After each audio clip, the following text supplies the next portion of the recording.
Olá, bom dia a todos e todas que nos assistem nesta manhã de domingo.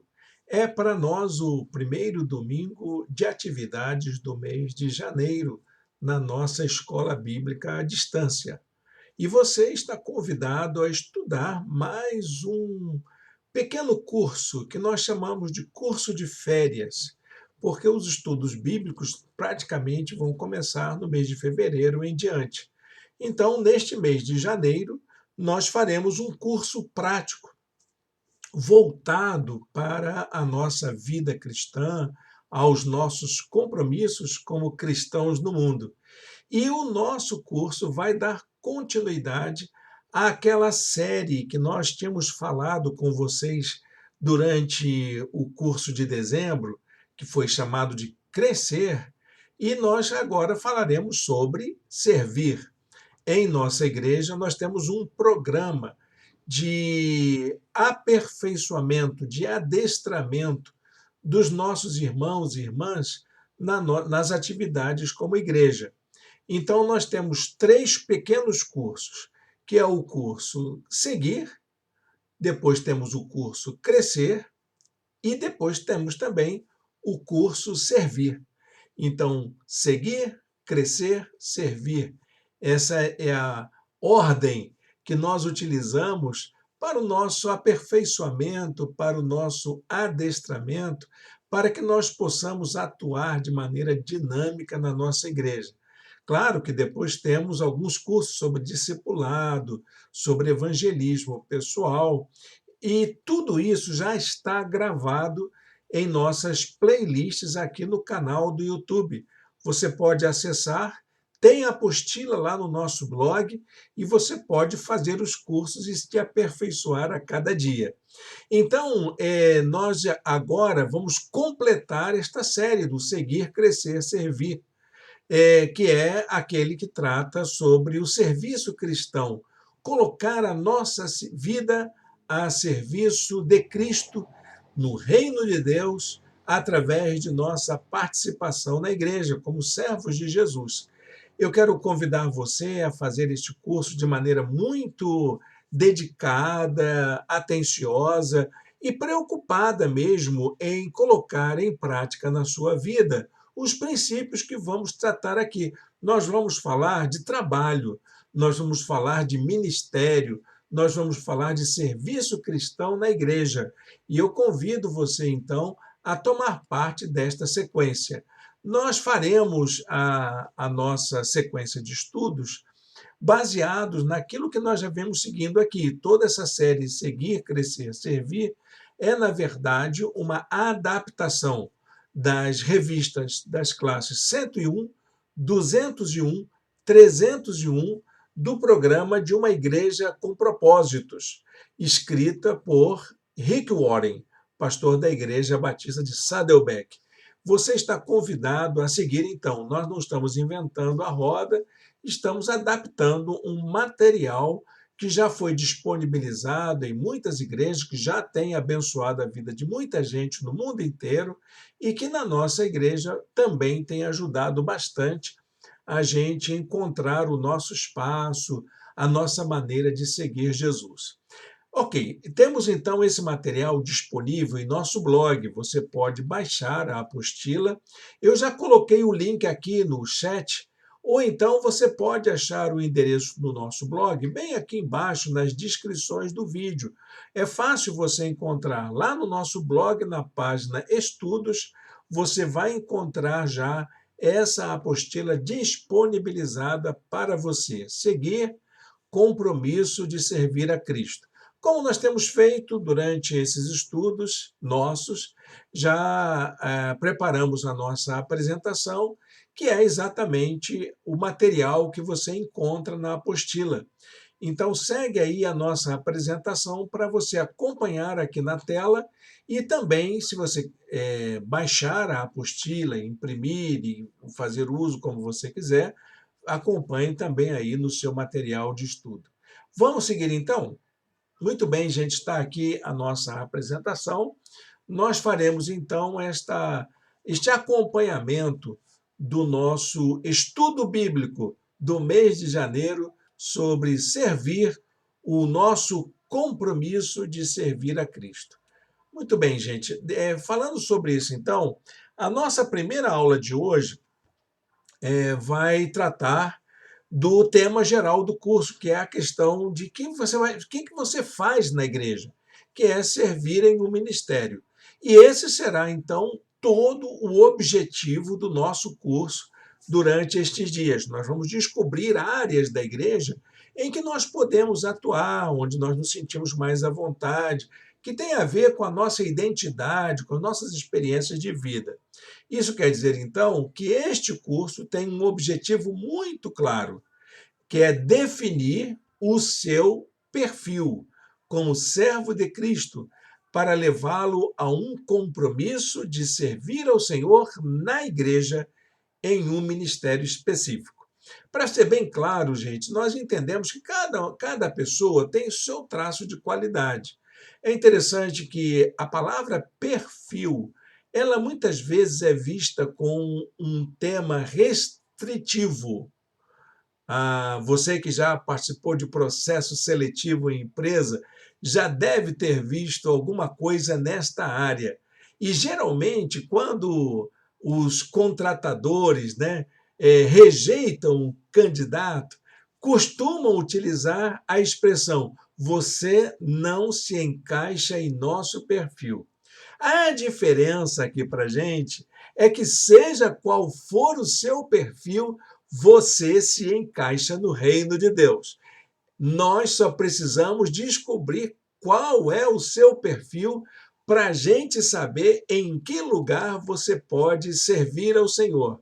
E vai servir ao Senhor como? Olha, meus amados irmãos e irmãs, o melhor lugar para a gente servir ao Senhor no reino de Deus é no âmbito da igreja. É muito difícil você dizer que está servindo a Deus não tendo compromisso com a sua igreja, de exercer o ministério na sua igreja. É claro que para você servir ao Senhor, você não precisa de um cargo, de um rótulo, de um título. Mas olha, você vai entender hoje qual é a perspectiva do ministério, o que significa ser um ministro de Cristo e como isso está vinculado na nossa caminhada de comunhão como corpo de Cristo no mundo. Então, vamos seguir adiante. Eu deixei um versículo aqui para nos inspirar. Nós temos uma convicção, nós nos deparamos com dados que fazem com que a nossa vida seja útil para Deus. Olha, meus irmãos, nós estamos convencidos de que Deus precisa de você do jeito que você é, com o seu perfil. Deus fez você assim, desse jeito. E, além do mais, Ele é o único que pode nos aperfeiçoar para a sua boa obra.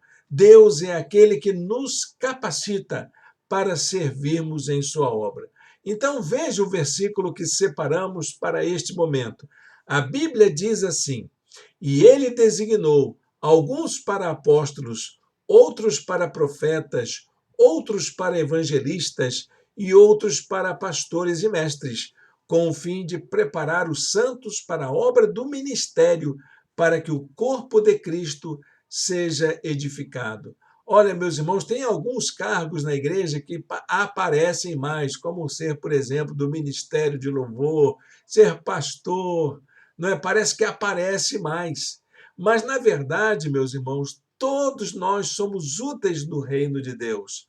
A igreja precisa de todo tipo de gente, todo tipo de perfil, toda habilidade, todo tipo de formação para que ela possa exercer o seu ministério.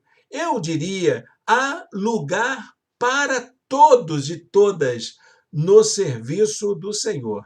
Há muitas pessoas que dizem erroneamente: eu não encontrei o meu lugar naquela igreja. Olha, pode ser que o problema esteja na igreja, que a igreja não entendeu muito bem a importância de cada pessoa. Mas pode ser também que o problema esteja em você, que não entendeu muito bem qual é o seu perfil, qual é o seu lugar, onde você se encaixa melhor. Tá bom, gente? Vamos fazer essa jornada. São 4 lições que serão apresentadas aqui dominicalmente no mês de janeiro, para que você possa repensar e avaliar em que lugar você pode servir ao Senhor, seja na nossa igreja, seja em qualquer igreja que você venha fazer parte.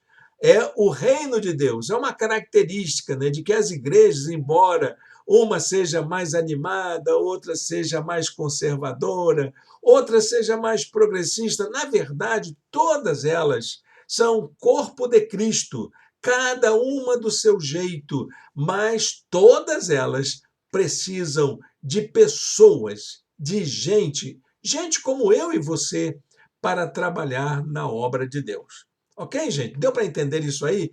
E para isso, Deus precisa de todas as habilidades, de todos os dons, de todas as formações, de todas as experiências, de todos os tipos de pessoas, de todos os perfis, para poder fazer a obra de Deus acontecer no mundo. Então, a nossa aula de hoje começa exatamente com essa ideia de você ter um compromisso com um ministério. Se você é um cristão, com certeza você tem algo a fazer no reino de Deus. E é isso que nós vamos entender como ministério. Ministério é aquilo que você tem para fazer na dimensão do reino de Deus, no corpo de Cristo, na sua relação de comunhão como participante da Igreja de Jesus no mundo. É isso que vamos entender. Primeira pergunta é: o que é um ministério? O que é um ministério?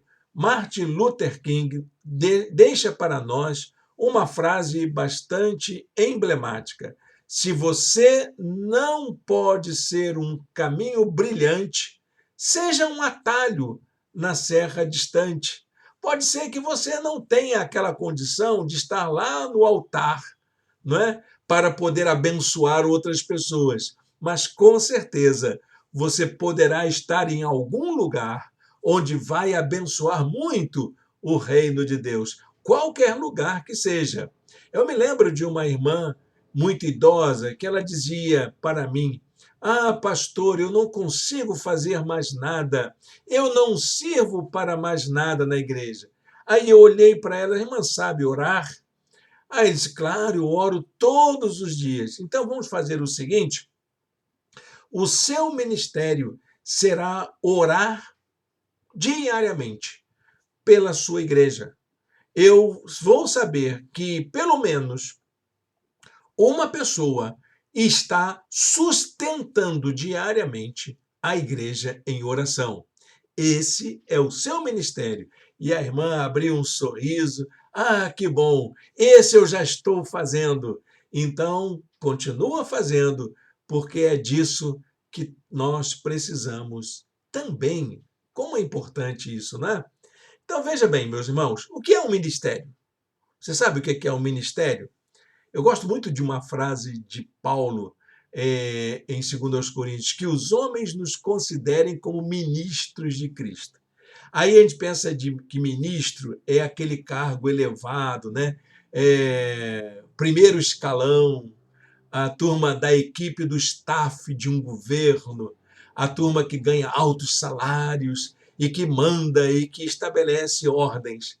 Olha, a Bíblia não tem isso, não.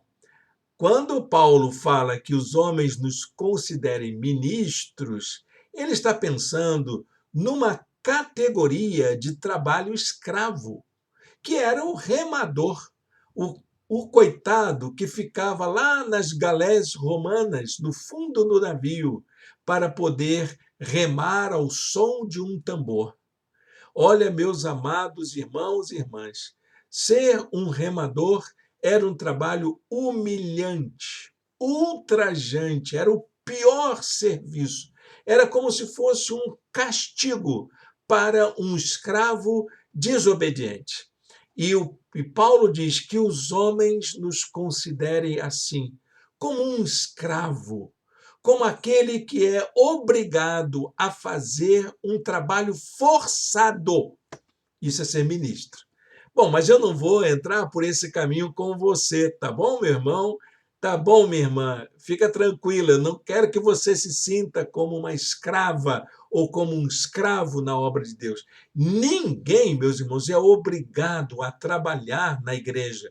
Ninguém é obrigado a fazer aquilo que não gosta, aquilo para o qual não está preparado. Então, o que é um ministério?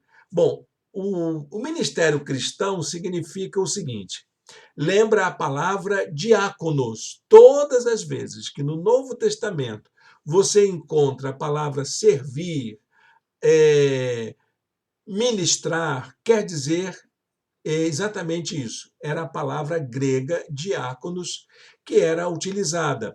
Assim foi como Jesus se entendeu. Jesus se entendeu como um servo.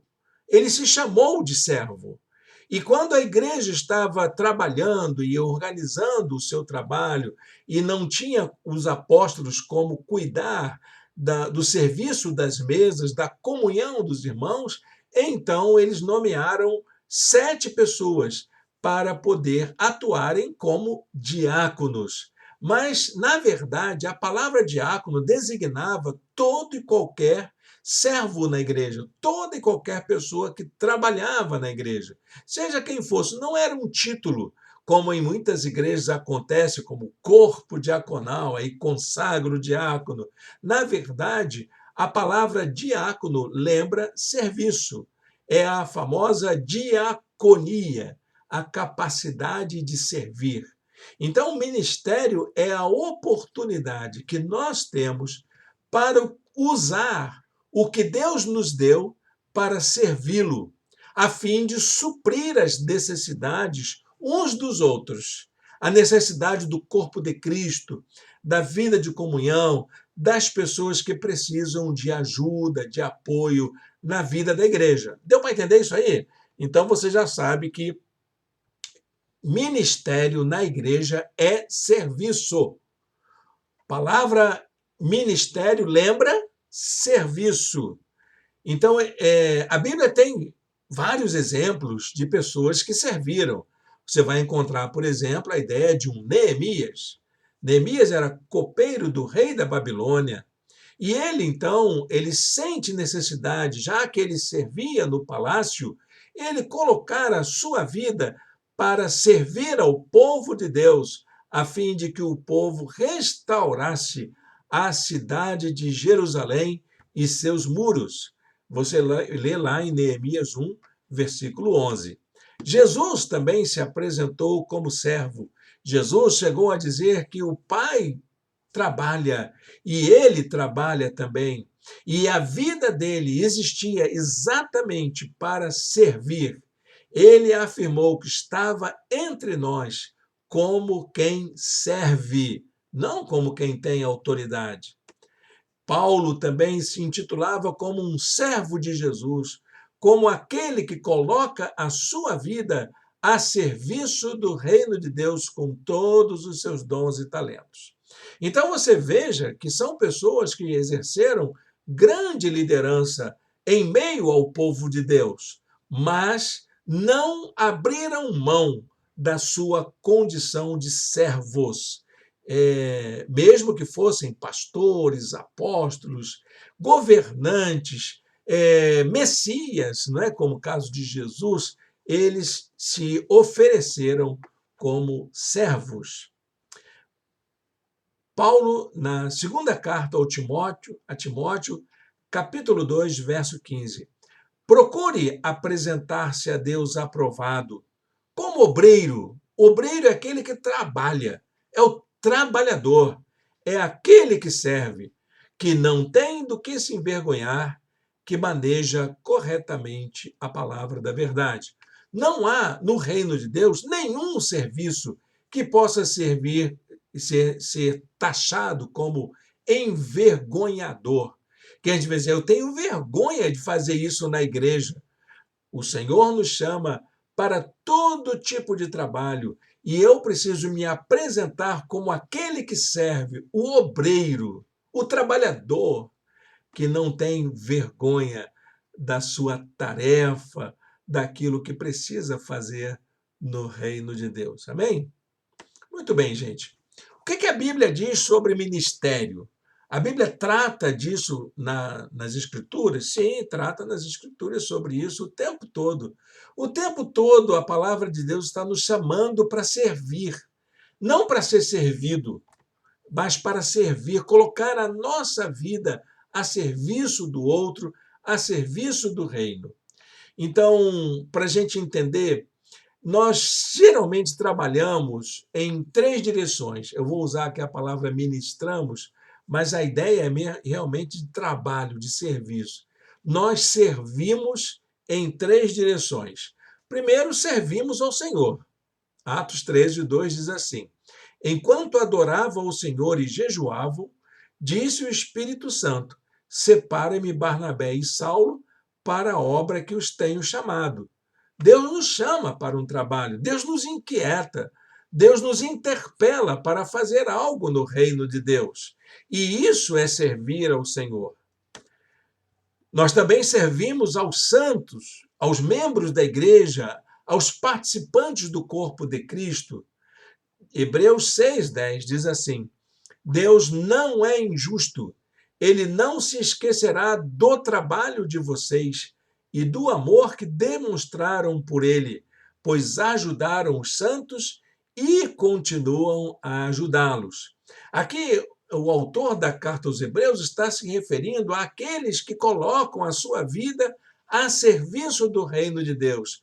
Então, esses que estão trabalhando recebiam apoio, recebiam auxílio, cooperação, e isso também é servir ao Senhor, quando a gente ajuda mutuamente, quando a gente coopera uns com os outros. É assim também uma maneira da gente servir, da gente ministrar. E também podemos servir aos homens, aos seres humanos, à humanidade, de um modo geral, à sociedade. Vocês são sal da terra, mas se o sal perder o seu sabor, como restaurá-lo? Não servirá para nada, exceto para ser jogado fora e pisado pelos homens. Mateus 5:13. Nós fomos chamados para fazermos boas obras no mundo, para fazermos trabalhos que dignifiquem a humanidade, que tragam uma dignidade para as pessoas que estão à nossa volta, que se importem com as dores, as necessidades, as fragilidades do nosso próximo. É para isso que servimos, para também ajudarmos as pessoas que não são da igreja. Nós servimos também para os de fora. Ok, gente. Mas a Bíblia também diz que nós servimos em três áreas. São três áreas que nós podemos trabalhar. A primeira área é a área da necessidade material. Então, as pessoas têm fome, as pessoas têm sede, as pessoas sofrem doença, as pessoas sofrem necessidades físicas, emocionais. Então, nessas necessidades materiais, diz a palavra de Deus assim, Jesus falando: Pois eu tive fome e vocês me deram de comer, tive sede e vocês me deram de beber, fui estrangeiro e vocês me acolheram, necessitei de roupas e vocês me vestiram, estive enfermo e vocês cuidaram de mim, estive preso e vocês me visitaram. Digo-lhes a verdade: o que vocês fizeram a algum dos meus menores irmãos, a mim o fizeram. E se alguém der, mesmo que seja apenas um copo d'água fria a um desses pequeninos, porque ele é meu discípulo, eu lhes asseguro que não perderá a sua recompensa. Jesus é maravilhoso, não é não, meus irmãos? Ele disse, nenhum trabalho vai ser em vão, porque tudo que você fizer ao mais insignificante dos seres humanos, né? Se isso pode existir, porque todos têm um significado especial para Deus. Mesmo que você faça uma pequena coisa para aquela mais humilde pessoa, você está fazendo para Deus quando você atende as pessoas em suas necessidades. Muito bem, gente, mas nós também servimos na área afetiva ou emocional. As pessoas que estão à nossa volta também sofrem, têm medo, têm paixões, têm coisas que alegram e têm coisas que entristecem. Então é preciso que a gente também faça bem para essas pessoas, atenda essas pessoas naquilo que mexe com as suas emoções. 1 Tessalonicenses 5,14.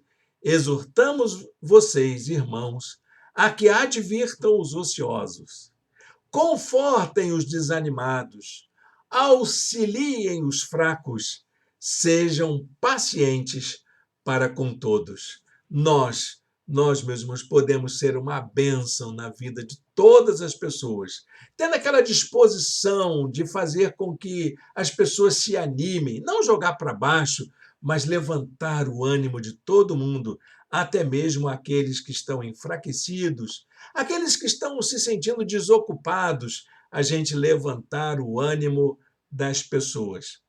Mas nós servimos também às necessidades espirituais da pessoa.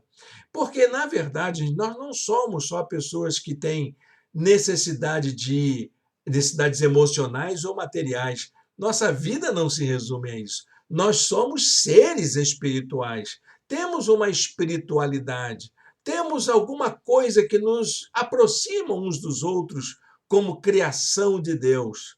Colossenses 1:28 diz assim: tudo isso provém de Deus, que nos reconciliou consigo mesmo por meio de Cristo e nos deu o ministério da reconciliação. Aliás, esse é o texto de 2 Coríntios 5:18.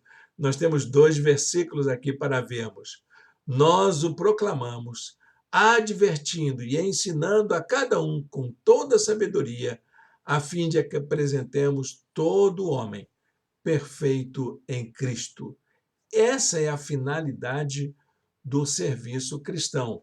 Apresentar o nosso próximo, as pessoas que estão à nossa volta, diante de Deus, como pessoas perfeitas, pessoas tratadas, pessoas que têm as suas necessidades atendidas. E nós sermos partes da solução do problema dessas pessoas. Amém? Bom, agora vem aquela questão prática, que é o que nos interessa aqui no nosso estudo. Como é que eu descubro o meu ministério? Como é que eu descubro aquilo que eu posso fazer no reino de Deus? Bom, eu vou apresentar aqui algumas dicas para isso. O seu ministério, o meu ministério, é definido pelo meu próprio perfil, ok? Vamos entender assim?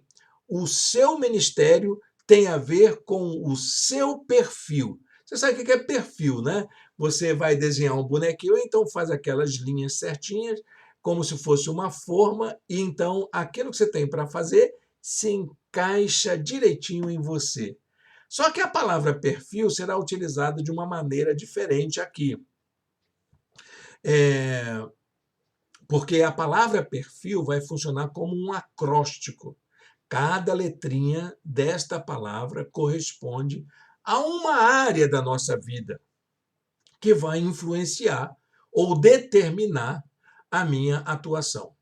Então, o meu modo de ser irá determinar o meu ministério.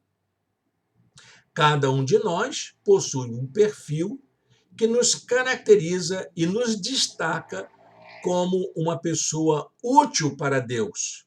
Pode ser que as pessoas até achem que você não é útil, ou então aquela coisa que você ficou ouvindo algum tempo atrás, você não serve para nada. Deus jamais vai dizer isso para você. Você serve sim para muita coisa no reino de Deus. Então, identifique então qual é o seu perfil. Vamos usar essa palavra para descrever quais são as áreas da vida, da sua formação, da sua condição de pessoa, que tem a ver com o seu perfil. É um acróstico. Sabe o que é acróstico, né? Você pega uma letrinha e ali começa uma sentença. É como se fosse um verso em que as primeiras letras de cada verso formam uma palavra. Então, a palavra a ser formada em cada uma dessas E desses aspectos vai dar a palavra perfil. Quais são as palavrinhas? A letra P vai lembrar personalidade. Pois quem dentre os homens conhece as coisas do homem, a não ser o espírito do homem que nele está? Da mesma forma, ninguém conhece as coisas de Deus, a não ser o Espírito de Deus. Só quem te conhece é você. Ele sabe qual é a sua personalidade. Paulo dizia: sei o que é passar necessidade e sei o que é ter fartura. Aprendi o segredo de viver contente em toda e qualquer situação, seja bem alimentado, seja com fome, tendo muito ou passando necessidade. Qual é a sua personalidade? Como que você lida com os seus problemas? Isso é muito importante para Deus. A letra E lembra experiência. E nós sabemos que em toda a nossa vida nós temos tanto as experiências dolorosas como aquelas experiências que contribuem para o nosso bem. Então, nós temos as experiências espirituais, aquelas que nós nos edificamos, aquela com a qual nos tornamos pessoas consagradas, crentes mais dinâmicos. Então, a palavra de Deus diz assim: de fato, embora a esta altura já devessem ser mestres, vocês precisam de alguém que lhes ensine novamente os princípios elementares da palavra de Deus. É a nossa experiência espiritual, aquilo que a gente aprende na Bíblia. E estão precisando de leite e não de alimento sólido. Quem se alimenta de leite ainda é criança e não tem experiência no ensino da justiça. Como é o seu nível de maturidade na presença de Deus? Essa sua experiência espiritual conta muito para Deus. A Bíblia diz ainda: por meio dessa prova do serviço ministerial, outros louvarão a Deus pela obediência que acompanha a confissão que vocês fazem do Evangelho de Cristo e pela generosidade de vocês em compartilhar seus bens com eles e com todos os outros. São pessoas maduras espiritualmente, que sabem o valor de colocar a sua vida a serviço de Deus. Mas existem também as experiências dolorosas, aquelas que deixam marcas na nossa vida, aquelas que nós aprendemos através da dor. Provérbios 20:30 diz: os golpes e os ferimentos eliminam o mal, os açoites limpam as profundezas do ser. Parece que não, mas tudo aquilo que você sofreu no passado, tudo aquilo que você passou, todos os seus traumas, todas as suas perdas, todo o seu sofrimento serviu para formar quem você é. E eles foram importantes para a sua formação. 2 Coríntios 1:4, que nos consola em todas as tribulações, para que a consolação que recebemos de Deus possamos consolar os que estão passando por tribulações. Pense nisso. A sua experiência de vida pode abençoar outras pessoas também. Nós temos ainda a letra R, que lembra a relação de dons. Dons espirituais são capacitações especiais de Deus. A Bíblia diz: há diferentes tipos de dons, mas o Espírito é o mesmo. Há diferentes tipos de ministérios, mas o Senhor é o mesmo. Há diferentes formas de atuação, mas é o mesmo Deus quem efetua tudo em todos. A cada um, porém, é dada a manifestação do Espírito visando ao bem comum. Dito de modo bem curto, nós vamos ter um capítulo, uma aula só sobre dons espirituais. Mas dom espiritual, meu irmão, minha irmã, é uma habilidade divina que Deus concede a todos. Eu defendo a ideia de que todo crente tem pelo menos um dom espiritual, de tal maneira que ninguém precisa ficar ocioso no reino de Deus. Mas a Bíblia diz também: cada um exerça esse dom que cada um tem, que recebeu para servir aos outros, administrando fielmente a graça de Deus em suas múltiplas formas. Eu gosto dessa expressão múltiplas formas. É a ideia de que Deus não age do mesmo modo com todas as pessoas. O que ele faz comigo não vai fazer com você, ele vai fazer do jeito dele com você, do seu modo. De tal maneira que dom é uma experiência muito pessoal, muito subjetiva, que cada um tem com Deus. Nós não podemos imitar o dom do outro, nem ficar copiando quem tem dom. Dom é uma coisa tão íntima, tão nossa, que é resultado de nossa experiência com Deus. Olha, se você quiser conhecer um pouquinho de dom, eu tenho um livro escrito chamado Amostras da Graça. Ele já está em PDF e está disponível no site da Amazon. Então você coloca o meu nome lá no site da Amazon, é um e-book que está disponível no site da Amazon e se chama Amostras da Graça. Amostras da Graça. É um estudo bíblico sobre dons espirituais. Bom, nós temos também a letra F, que lembra formação. Claro, você não chegou aqui por acaso, né? Você passou por um processo, você cresceu, você se aperfeiçoou a cada dia. Então, a sua formação tem a ver com toda a sua aprendizagem, tanto intencional quanto não intencional, que você fez na sua vida toda, tanto sistemática quanto assistemática. Tudo que você aprendeu na escola e tudo que você aprendeu na vida. Apegue-se à instrução, não a abandone, guarde-a bem, pois dela depende a sua vida, diz o livro de Provérbios. Colossenses diz assim: nós o proclamamos, advertindo e ensinando a cada um com toda sabedoria, a fim de que apresentemos todo homem perfeito em Cristo. A letra I lembra a ideia de um ideal. Todo mundo tem um ideal na vida, um sonho, um desejo, uma aspiração.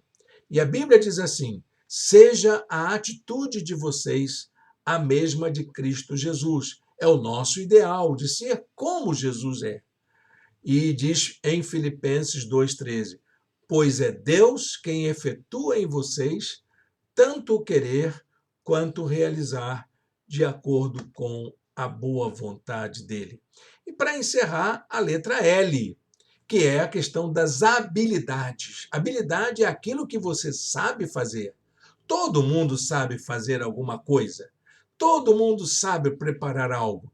Eu me lembro de uma senhora que eu batizei e ela dizia: mas pastor, o que eu sei fazer? Eu só sei limpar a igreja. Adivinha quem foi a zeladora da igreja no ano seguinte? Foi aquela irmã que só sabia limpar a casa dela. Ela limpava a casa do Senhor, então.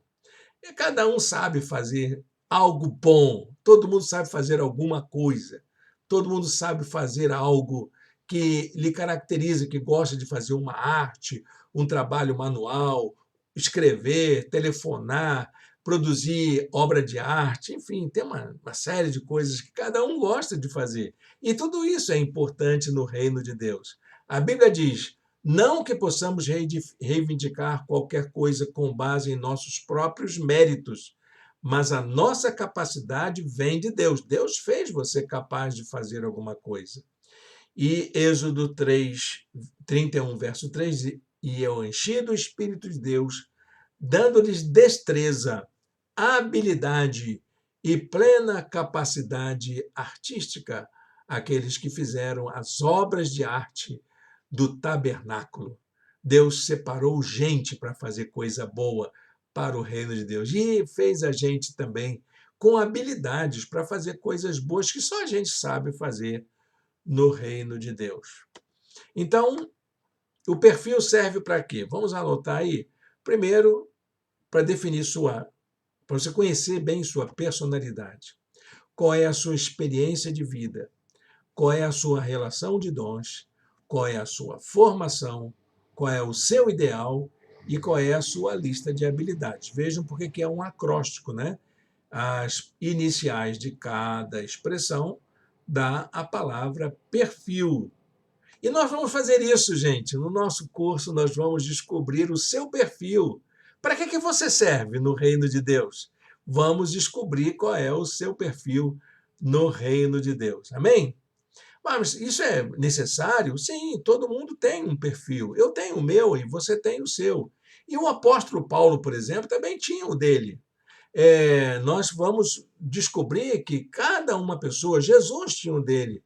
Quais são os fatores que determinam o nosso ministério? Em primeiro lugar, meus irmãos, nosso ministério será cada vez mais efetivo e completo quando estivermos usando todas as características do nosso perfil na área que desperte o nosso desejo. Então, você tem dons, tem habilidades, você tem desejos. Então, se tudo isso estiver combinado direitinho, você vai ter um ministério de excelência na igreja. Então, tudo está ligado com tudo. Isso tem a ver com a sua personalidade, com as suas experiências e até com a sua formação. Bom, gente, se nós descobrimos isso, guarde essa frase para você aprofundar o seu conhecimento. Sucesso é fazer com amor aquilo que Deus me criou para fazer. É isso que vai fazer de você uma pessoa bem-sucedida no reino de Deus, uma pessoa de destaque, uma pessoa que é capaz de fazer o melhor para Deus. Eu creio nisso e tenho me empenhado em colocar isso em prática na minha vida. O apóstolo Paulo experimentou assim, ele tinha o seu próprio perfil. Eu queria fazer com você uma análise do perfil do apóstolo Paulo, mas não um perfil humanista, mas é esse aí mesmo que vimos agora há pouco no acróstico. Como era a personalidade de Paulo? Você sabe como é que era Paulo na sua personalidade? Você sabe como é que ele agia? A Bíblia diz assim: Deus me separou desde o ventre materno e me chamou por sua graça. A personalidade dele era de alguém que tinha convicção que ele estava ali para trabalhar para o Senhor. Até mesmo quando ele perseguiu cristãos, ele achava que estava fazendo a obra de Deus, estava fazendo o bem para Deus, estava trabalhando, servindo a Deus. Na verdade, ele estava equivocado. É, Paulo também teve experiências. As experiências de Paulo falam muito sobre a sua identidade como pessoa. Ele teve experiências espirituais, como aquela, por exemplo, que ele observou o servo de Deus Estevão, né, um ministro da igreja, sendo apedrejado até a morte, com o consentimento dele. Nós temos também a sua conversão, que foi uma experiência profunda, em que ele viu, né, é, a própria glória de Deus chamando a ele para poder servi-lo. Nós temos também o tempo de amadurecimento, de aprendizado, em que ele estudou com apóstolos, com gente que serviu na igreja, para poder instruí-lo no conhecimento da graça e do evangelho. Ele teve que se aperfeiçoar também na sua experiência de leitura da Bíblia, de conhecimento da revelação de Deus. Ele teve uma visão especial de Deus que ele relata lá em 2 Coríntios, por causa do tal do espinho na carne. Lembra disso?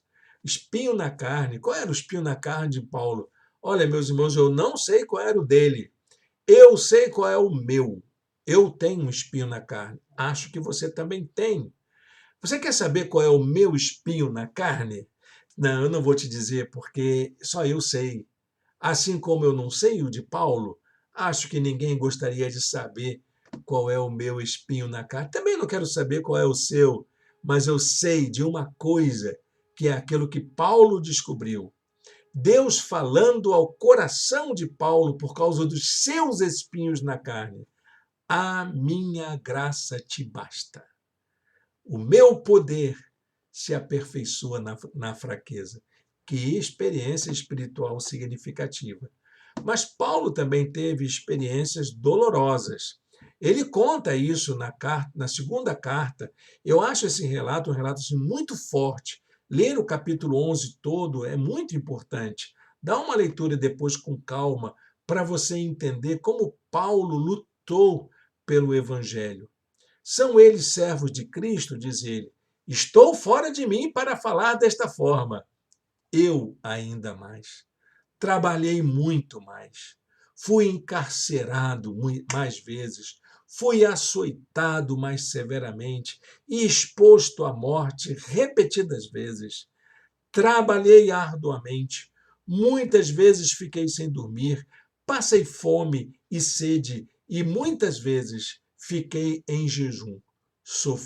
Suportei frio e nudez. Olha quanta experiência dolorosa que ele passou. E ele diz mais: para impedir que eu me exaltasse por causa da grandeza dessas revelações, foi-me dado um espinho na carne, um mensageiro de Satanás para me atormentar. Sabe aquelas coisas que a gente tem na nossa experiência de vida, que joga a gente para baixo, que nos humilha, aquilo que só a gente sabe, suporta, que a gente no nosso silêncio sofre? Paulo também tinha. Todos nós temos. Todos nós temos nossas dúvidas. Todos nós temos nossos traumas, nossos recalques. Todo mundo tem isso, gente. E é bom que a gente conheça bem a nossa personalidade para sabermos como lidar com as nossas tristezas, com os nossos sentimentos interiores. Muito bem, gente. Estamos seguindo o perfil de Paulo. Então, chegamos à letra R, da relação de dons de Paulo. Paulo tinha dom? Tinha. Ele diz isso. Deste evangelho fui constituído pregador, apóstolo e mestre. Ele não tinha um só, não. Ele tinha 3 dons, né? Era pregador, apóstolo e mestre. Muita gente acha que só temos um dom. Não, então podemos ter vários, não tem problema não. Mas pelo menos um você tem, meu irmão, assim como Paulo tinha aqueles que ele identificava. E também vamos falar da formação, a letra F. Paulo passou por um processo de formação? Claro que sim, ele não nasceu pronto.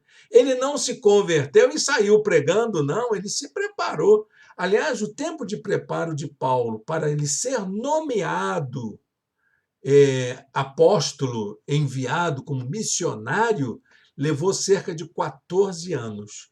3 anos só estudando o básico do Evangelho de Jesus. 3 anos. E mais um tempo dele conviver com a igreja.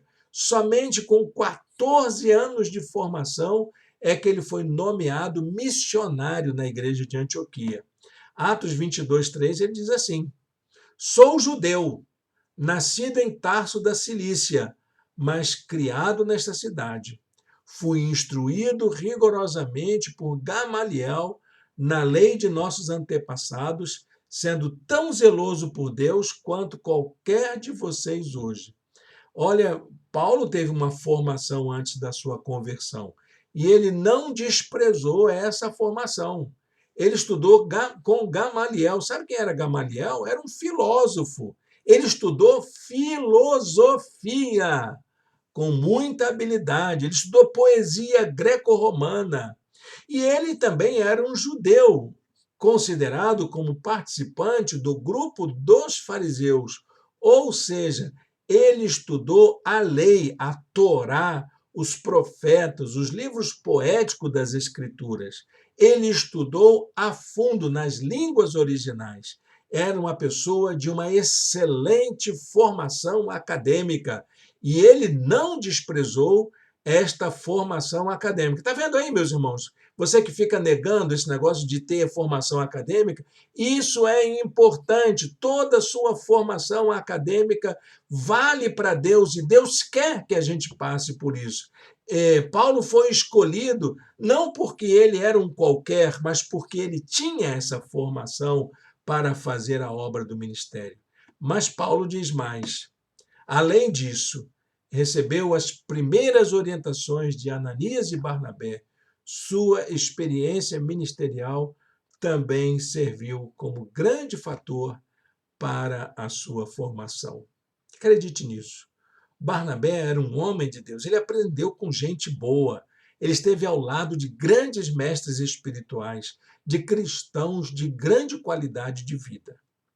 Agora vamos para a letra I, que é de ideal. Paulo tinha um ideal? Sim, ele era um idealista, ele era um sonhador com a obra da igreja, como eu sou também, e acho que você também imagina. Eu queria uma igreja assim, eu queria sonhar. Nossa igreja podia fazer isso.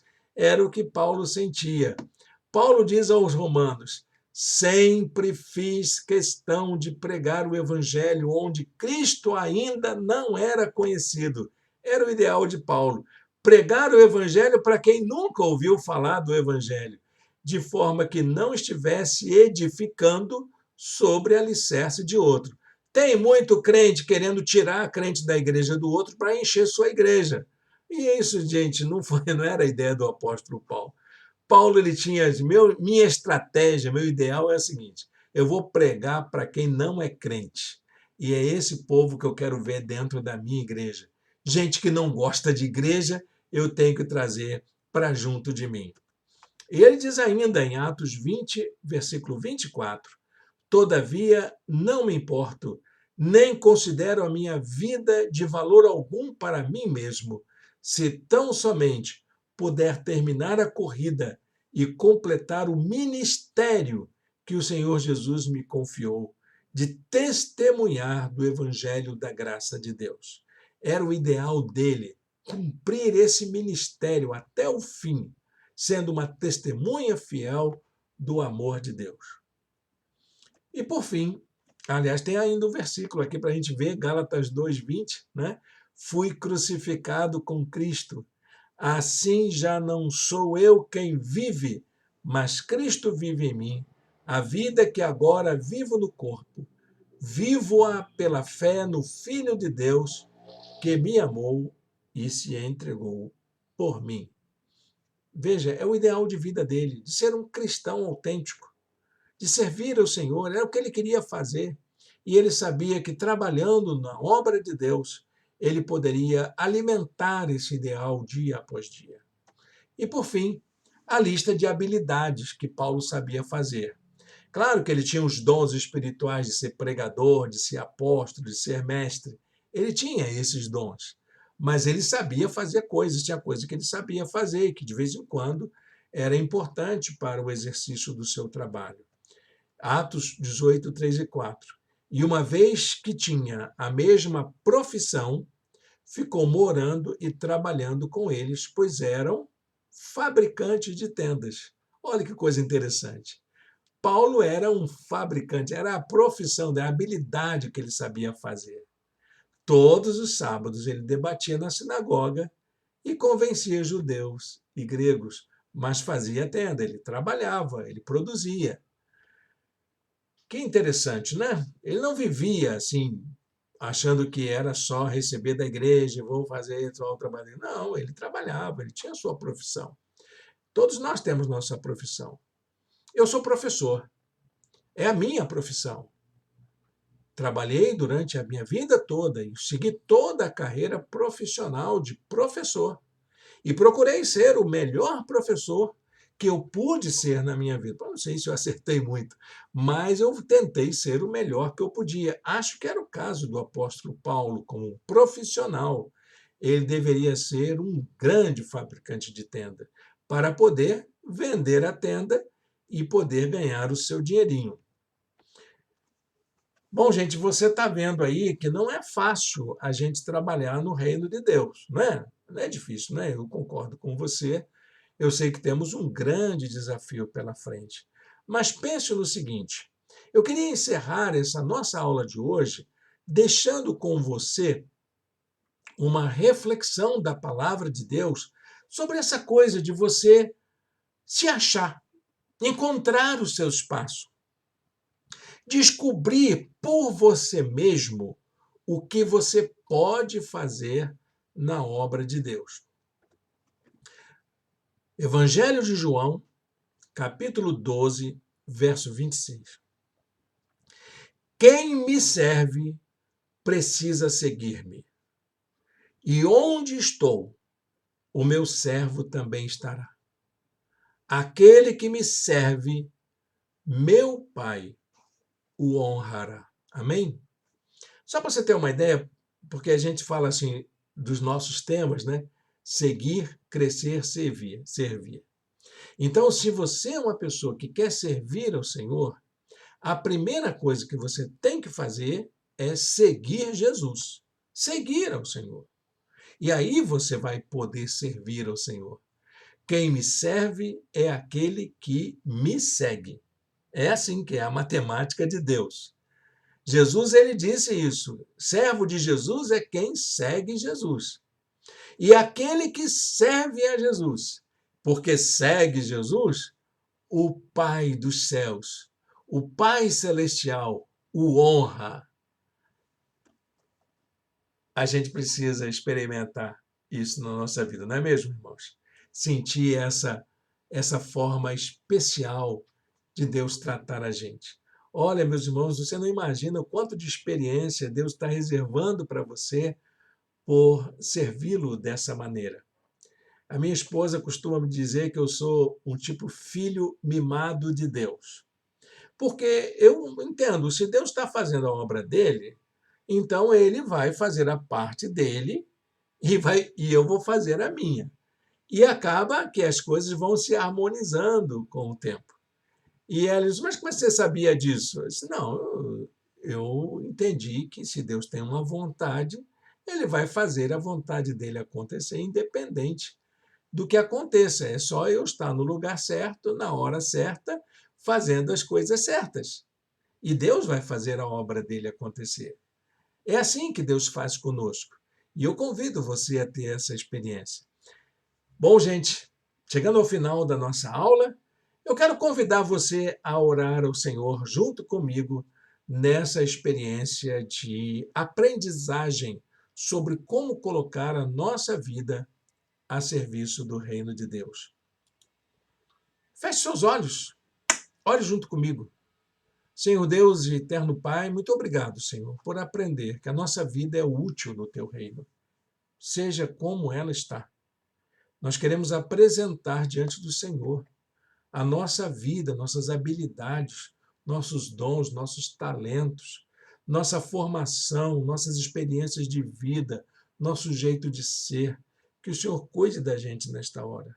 Senhor, faz da nossa vida um vaso de bênçãos para o teu reino, em nome de Jesus. Amém e amém. Amém, meus irmãos. Estamos chegando então ao final da nossa aula de hoje. Quero agradecer a sua companhia aqui.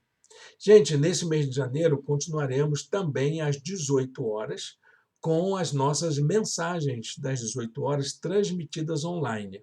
A nossa igreja continua nas atividades híbridas e vamos continuar assim durante todo o mês de janeiro ainda. Esteja em oração por nós. A nossa igreja está aí nessa fase, encontrando um espaço para poder se reunir e a gente poder abençoar a vida de outras pessoas. Esteja junto com a gente nessa jornada de oração. Também os nossos irmãos e irmãs têm me perguntado sobre o meu estado de saúde. Olha, meus irmãos, estou bem. Graças a Deus, estou medicado, estou seguindo os exames, já com consultas médicas marcadas para avançar no tratamento. E ore ao Senhor pela vida, pela minha vida pessoal, pela minha saúde, para que Deus me dê cada vez mais ânimo, disposição, força para poder fazer o trabalho de Deus. Amém? Que Deus o abençoe, que você tenha um domingo abençoado na presença de Deus.